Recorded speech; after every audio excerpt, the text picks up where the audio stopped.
Hey guys, welcome back to my YouTube channel, Shantia here. So in today's video, we are doing a review for Married at First Sight. This is for season 14, episode 15. Alright, so welcome to this review. So the gist of the episode was that all the couples went back into their childhood memories. This episode I think is kind of my specialty, which is about inner work, childhood trauma, and all of those things that we go through prior to the relationships and the connections we start in our adulthood. This episode gave us an incredible amount of insight as to why everyone behaves the way they behave, and it actually helps me to feel a lot more connected and develop a lot more compassion for everyone because wow, everyone has been through a lot. And I really have a lot of admiration for people who go through things and they still want to fight the fight. They still want to fall in love. They still want to put themselves out there. And that's what life is about. You know, you're still here for a reason. You're still breathing for a reason. So why not make the most of it? If you haven't already, before we get into this review, please check out my Heal, Feel, and Reveal series. This series is dedicated to the inner work, merging the inner work and the outer work so that you can live your life with more clarity, with more color, and you can really figure out more of what you're doing, what you're wanting to create in your life. The video I'm uploading, or I've just uploaded, is about stepping into your power and about feminine power. And there's a difference between masculine power and feminine power, and I really hone in on feminine power and how we can use it to our advantage. I would really appreciate it if you guys would subscribe, hit that like button, the bell notification, anything to support the channel. Please participate in the discussions and comment down below. I love it when people have something to say because it also adds to my reviews and I can bring that energy back into what I'm going to say and think about things a little bit more with an open space. The first couple we're going to go ahead and start with is Olajuwon and Katina. So in this episode, you know, as we know, all the couples visited their childhood homes or their childhood memories, and they also had a meeting with Dr. Pepper talking about what things they needed to work on and progress on. So Katina and Olajuwon.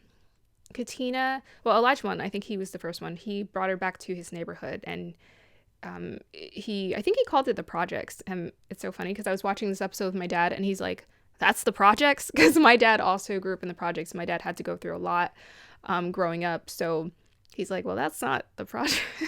I'm like, "Dad, it's different. You know, he grew up in Atlanta, so that's why, you know, it might be different for other people. You don't know, that might be his version of the projects." The main thing that was coming through for Olajuwon is that his life was a battle. You know, he had to develop this tough persona, and I believe his father passed away at a very vital time in his life where he was transitioning into becoming a man and having to learn for himself, like how to be a man, how to have that tough exterior, how to go out into the world. This is why he puts such an emphasis on the success story of him making something of himself, because it was so important for himself to prove something and work through those emotions. Later on, we have Katina. She takes him to the church she grew up going to at the age of 10 or so, where she met one of her closest friends who she's still friends with. She talked about how prayer is so important to her, God is so important to her, and how it's very vital and important for her to have her kids grow up in church, have that religious or that spiritual connection experience, while also being open to them making their own choices in the future. So I thought that was great. I grew up Christian, but I'm more open. I consider myself spiritual in the sense, like, I don't really have a label to relate to. So I just call it spiritual just because Christianity and all these things, you know, these are all different types of labels, but I love it all. I loved growing up Christian because it did set the foundation for myself as a young woman. And it helped me to develop really clear values and morals as to who I wanted to be. So from that, I think Katina was really given a beautiful upbringing. I mean, Olajuwon even pointed out that she had a much more happy childhood, though her father, you know, was in prison. Her mom was a single parent raising her kid, I think. Does she have siblings? Her mother raised her alone and was able to make such a success out of herself in spite of the fact that her mom went through breast cancer. You know, and Katina said she always had such a positive mindset. I think in that sense, they are a match because they both are about that optimism, that optimistic mindset. I believe in having an optimistic mindset. The best way you can enjoy your experience here on earth is to be the most optimistic, to look forward to new chapters and experiences. Even aging is something to look forward to. I really love that they were both connected in that sense. However, the conflict that kept coming up between Katina and Olajuwon was that they're on kind of two different timelines. They both want kids in 2 years, but she's about to finish school in 2 years. And even then, he wants to travel during that period of time. He keeps saying, "Oh, you know, I don't think this is going to work," or "She should just go and do her thing, go to school and focus on that. Here's my thing. I think if you truly, truly care, yes, you would want the best for them, but the best thing for that person is letting that person decide what's the best thing for them. The issue, I think, and the conflict with Olajuwon is he continues to sort of feel like he has the best answer to everything. So that's where, the humbling needs to happen. Every human being, even, me who loves to give people advice, you know more than anyone what's best for you. When you listen to your heart, when you dial into that, you know what's best for you. No one has a right to tell anyone how they're supposed to live their life. He needs to let that go. Let that go and let her make her own choices. And truly, if you cared about someone, you would give them that free will and that choice, and you would trust them to make really good choices in their life. He thinks he's doing the right thing by saying, hey, I want you to do what's best for you and just focus on school and, say no on decision day. But the best thing for her is letting her choose. And that's the point. That's the militant part he needs to release and let go of. I really think it's kind of a cop-out. It's an indirect cop-out. He's saying, hey, I want to be here for her, and he cares about her. That's you being afraid of your feelings. He said that he went through that situation with his ex. You're afraid of failure. You're afraid of failure. It's not her. She said she can do whatever she wants. She said she can figure it out. She said she can make it happen. You have to trust her. So developing that trust with your partner is so vital, so important to understanding what they need. While we're developing, we're continuing our relationships with the people that we love, we're learning about each other. So be open to learning about each other and seeing how can we make decisions and constantly compromise. That's what relationships are. It's a constant journey of compromising, making better decisions together. So that's all I have to say about Katina and Olajuwon. Let's go ahead and move on to Jasmina and Michael. Jasmina went back to her high school and she talked about how her mother and her father were not really there for her. It really just goes to show why she is so closed off. Your parents, your first loves, them not being there for you, it's so hard on a person, let alone like a child, to deal with. It's incredible that she was able to do that. And I think she is very powerful and strong for being able to come through, wanting to love, wanting to bring more love into her life, wanting to give back to the kids just like her teacher gave back to her. Seeing Michael tear up in front of her was, I feel like they're just both very emotional people. They just don't really show it. They're very good at holding those stoic expressions, but they feel a lot. And we're going to get into this later. I think the thing that keeps the two of them from really being able to connect on a deeper and even romantic level is they're both still scared. Michael brought Katina to, I think, a playground, and he talked about how he would wake up at 7 a.m. with his brother early in the morning during the summers, and they would hang out, and he didn't really like it. When he was reading his letter, he kept talking about, like, make sure you love your mother, make sure you're there for her, hold her tighter. And honestly, it made me really sad. It made me really sad. This episode in general it wasn't that it was heavy for me. It was just, it made me realize, these people are really trying, but a lot of them have trauma that they're trying to resolve in their adulthood. And this is why I always say, take that time for yourself before you get into a relationship to figure that stuff out, or the hardy part of it, because when you get into a relationship, you're going to project those issues out into the person. It's not even something that I would say, oh no, you're not going to project. You will project it. You just want to make sure you have the tools so that you can handle it, so that you guys can go through those conflicts together. So I'm like, we all bring our issues into our partnership, and the whole reason we do that is so we can heal it together. And sometimes having a partner is exactly what we need, because it's the mirror that we can use to heal even faster. It can elevate and it can accelerate it. Otherwise, you're kind of stuck if you're not really realizing what you need to work on. It's just up to you to decide if you want to work on it or not. Yes, it was really sad to hear Michael talk about his family, hear him talk about all of the essentially trauma that he went through seeing people leave his life. He talked about at the end of his letter, like, don't worry, you're going to go through these things, but you're also going to thrive. And it was so interesting because when he said thrive, I didn't feel that. I didn't feel the thrive. I didn't feel thrive. I know he was just reading a letter, but I just didn't feel that emotion from him. I feel like he's still doing so much healing. And that came up in the early episodes. It was pretty obvious. And it's come up again. He admitted himself that he didn't want to go into those feelings. When they were on the honeymoon, he was like, oh no, absolutely not. I'm not delving deep. I'm not connecting on that level. He's opening up, she's opening up, and they're both admitting that they have progress. During their conversation with Dr. Pepper, they were talking about the progress, and they were talking about wanting kids. But then there's no romance. He talked about how he doesn't want to force the romance. And here's my thing. You don't have to force romance. You just have to do the romance. So when I hear him say in the after party, he's going to let her take the lead, honestly, as a woman, I find that not attractive. I don't find that attractive. I think if you really want someone, if you really want to be with them, you'll just find a way to romance them. So it's not that you have to wait for their lead to romance them. You can just do the romance, and she can decide whether she wants to join you in that experience. So I understand. I know why he's keeping his distance. I know Jasmina is like keeping him afoot, but time and time again, she said that she doesn't necessarily reject it. He feels rejected. Yes, energetically, she is rejecting him. He feels rejected, and that's why he can't really move forward. I just feel like he feels scared. I don't think he has quite enough confidence or fire or whatever in it for him to pursue her. And I'm just like, pursue her, romance her. I've heard people say, oh no, I'm usually a lot more romantic, but you're scared. Like, do something, do anything. Women are naturally empathetic. So if you're trying, they will usually admire that to some degree or respect that to some degree. Waiting for her to take the lead, you guys have already done that. You've let her take the lead, and it hasn't really helped you to progress romantically.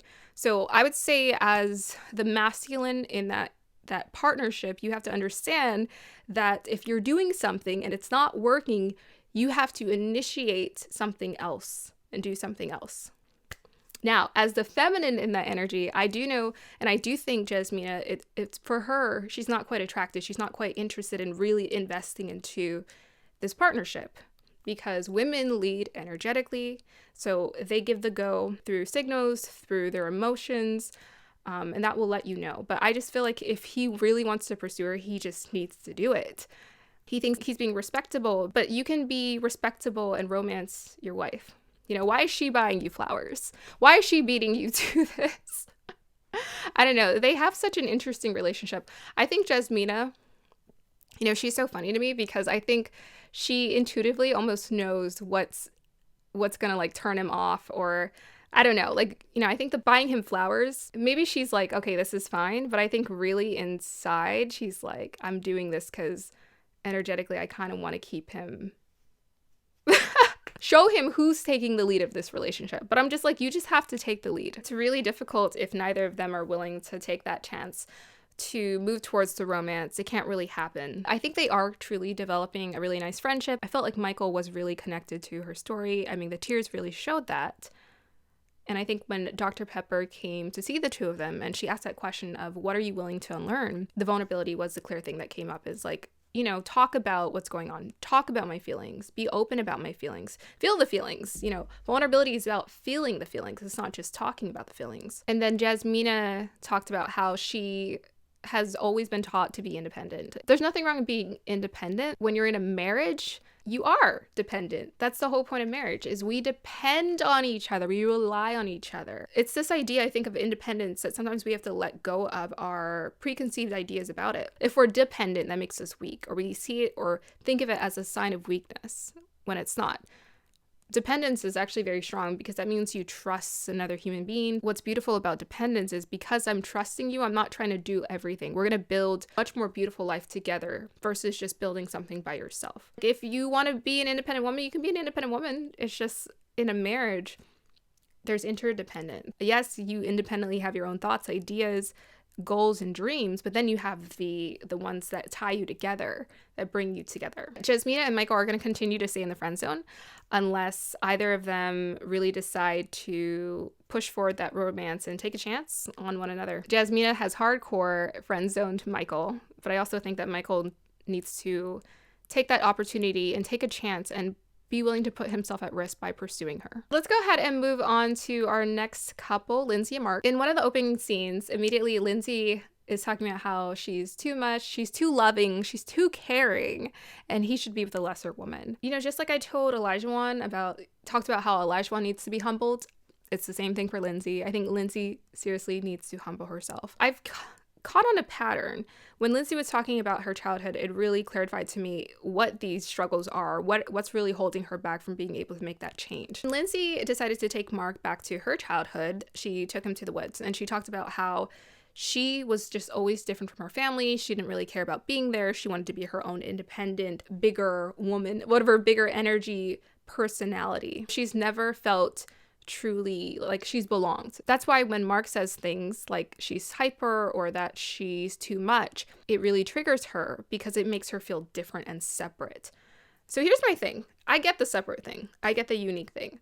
I'm an artist. Most people who have a very creative mind or who are artistic in some sense, we like to think of ourselves as individual rebels in this world. Like we have our own thing, we're different, da da da da da da. But I went through that phase. I went through that rebellious phase of like, I'm a rebel, I'm different, da da da. And then you start to realize in order for you to be able to connect to human beings, you have to find a way to be on the same page and relate to one another. So if you keep thinking of yourself as separate and not belonging, every relationship you pursue or you're in, you're gonna feel like you don't belong. Every club you join, every organization, every career you do, you're always going to feel like you don't belong because you've already created this idea in your head that you don't belong. So truly, again, the issue doesn't lie with Mark. It's not that he's not making you feel accepted. It's that you haven't accepted yourself. And that just it rings true for every person. Until you find that acceptance within yourself, then that's when people are going to accept you. So she's still battling with herself to accept herself because she thinks of herself as separate. No, we're all different, chocolates in the chocolate box, right? We're all different flavors, colors. When you start to think of yourself, oh, I'm so different, I can't belong, that's just not true. So just find that belonging within yourself. She does think highly of herself. She was talking about how she was going to become this person who pursues her dreams and be different and do what she wants. But the thing about that is that she does get in such this high horse, so much so that she thinks of people lesser than her. When she's talking about Mark and she's saying he needs to be with a lesser woman, she thinks of him as a lesser man, right? And that's the problem. Sometimes we really need to think about how we say things because it hints at what our true thoughts are. You think down, very, very down on him. And hopefully when she watched the playback for these videos, she starts to see that. However, in the after party, I wasn't really feeling that she was learning from these experiences because she was talking about how he had to change and he had to do all of these things. But Michael, Olajuwon were defending Mark and they're saying, well, he's trying. He's trying. So if everyone's defending Mark saying that he's trying, while Lindsey's saying he's not trying, you might want to ask yourself, why do you think that is, Lindsey? So with Mark took Lindsey back to his childhood, bringing up memories about his father. I forgot to talk about this, but Lindsey, her parents had an issue. Her father wasn't really there, and her mother had to do the jobs of both parents. They're both reliving their parents. They're both recreating the experiences their parents, the example that they saw with their parents. Her mom was doing everything, and the father wasn't present, and therefore they didn't get along. And then with Mark, it's the same kind of deal. His mother was always telling his father, hey, nobody cares, don't do that, don't wave, da-da-da. She was talking down on him. So they're both reliving their experiences that they witness. And we really relive our experiences until we're willing to break out of the box, break out of the mold, and do something different for ourselves and decide that we want better. Mark was talking to Lindsey saying, hey, I want to move back into my childhood home. I thought that was kind of interesting and random. It kind of looks small though. I'm like, are you two, your kids, and all of your cats going to be able to fit in that home? That's what I want to know. That was really sweet. I think when both of them were talking about their childhoods, they were both very supportive of one another. I think when Dr. Pepper came by and she asked Lindsey that question of, hey, do you Mark cares. Let's hear him out. And Lindsey's like, I don't even want to hear what he has to say. Again, Lindsey, you are the problem. You are the conflict and you can't see it. Later on, Mark's cat passed away and Lindsey was very supportive of him. She has no issues with being supportive. Her thing is that she thinks she's giving so much and that he's not giving anything. And that's the problem. I don't think I've delved into this yet. The reason why a lot of times people feel like they're not getting anything in the relationship is because they don't know how to receive. As, giving as Lindsey is, she doesn't know how to receive. And when you don't know how to receive, you don't feel loved. You don't feel cherished. Even if your partner does everything and then some, you will not recognize it. You will ignore it. And you will continue to be in this partnership where you feel like you're doing all the work, which is unfortunate because you need to see each other. That's why it helps to bring in a third party to reassess what is going on, because a lot of the times we are so biased in our views. They had some really beautiful moments in this episode, just as Jasmina, all the couples, they had really beautiful moments together. And it really paints the picture as to why they not necessarily were matched. I don't believe in coincidences, but it's like the universe brought them together to learn something about one another. And I think that's beautiful to see. Let's go ahead and move on to our final couple, Noy and Steve. Noy and Steve went to go visit Steve's childhood home. Steve had a really, really, really nice, beautiful, enjoyable childhood. His mother was super supportive of his creative endeavors, and he shared that song, that mixtape song that his friends made when he was younger. So he's just always been a very creative person with lots of cool ideas and just like a fluid way of expressing himself. The contrast is Noy has had the very opposite. She's had this dark reality of life, and therefore she had to grow up sooner. She is essentially traumatized seeing her parents work themselves to the bone, sacrificing themselves to the bone just to provide for their kids. Again, I talked about this in my previous video. She has had a hard time expressing herself. That's why her and Steve are having all these communication issues and this issue with social media, is because she wasn't allowed or didn't feel like she had that freedom to express to her parents because they were off surviving. This is a trauma that happens in a lot of families. I mean, it's very similar to my father's experience in the sense that his parents were the survival generation. Like, we feed our kids. That's what we do. We feed them, make sure they're clothed.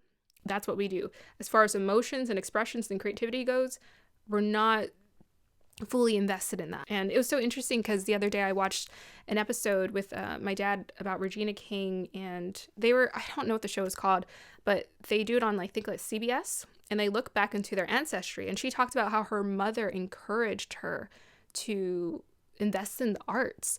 So it's very vital for anyone to be able to invest in the arts because it does allow you to express yourself.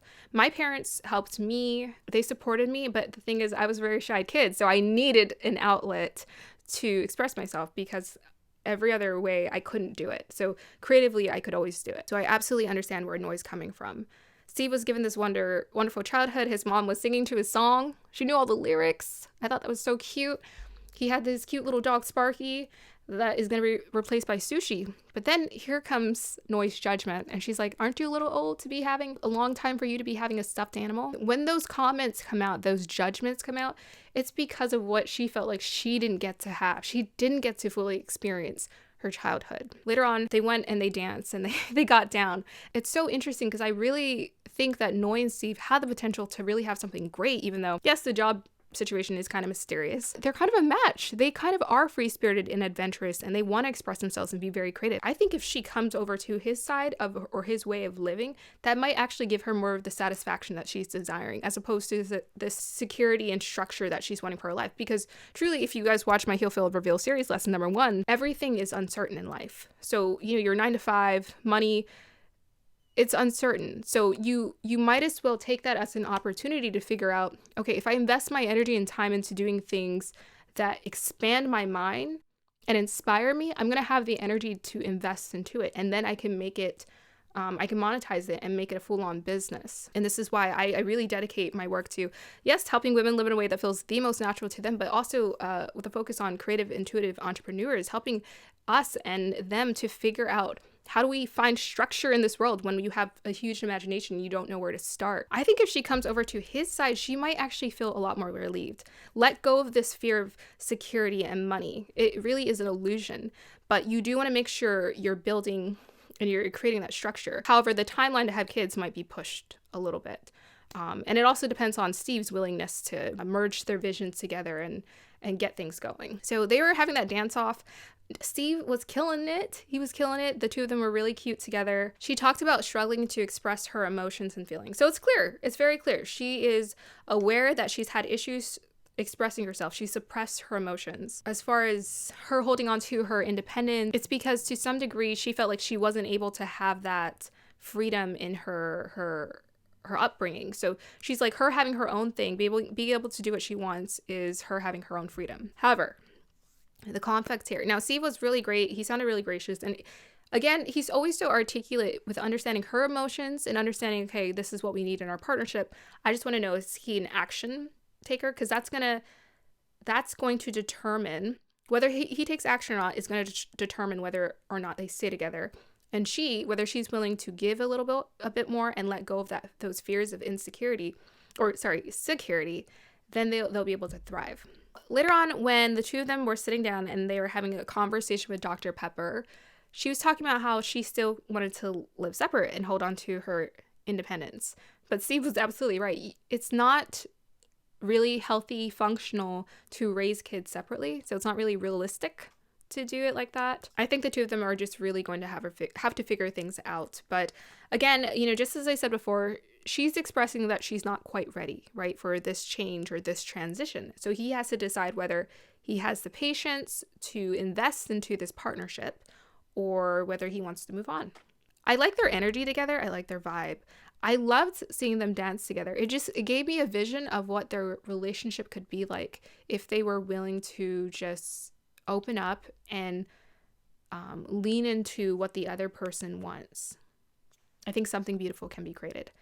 All right, so that's my review for Married at First Sight. I hope you guys enjoyed that. Go ahead and hit the like, subscribe, comment down below to let me know your opinions on the couples. What did you think about the childhood trauma?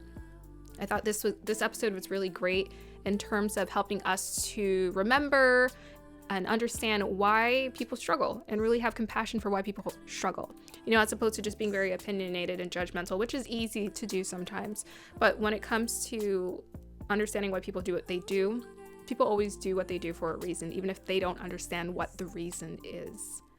All right, so that is the end of this review. If you have not already, go ahead and check out my store. It's my first and last name, Shantia Crowley. I create artwork, and also check out my Heal, Feel, and Reveal series. It's a very powerful series that I think is going to help a lot of people find their way, get a lot more clarity about what they want in their lives. I'm so excited to be doing it, and the ideas just keep flowing. Please go ahead and check that out.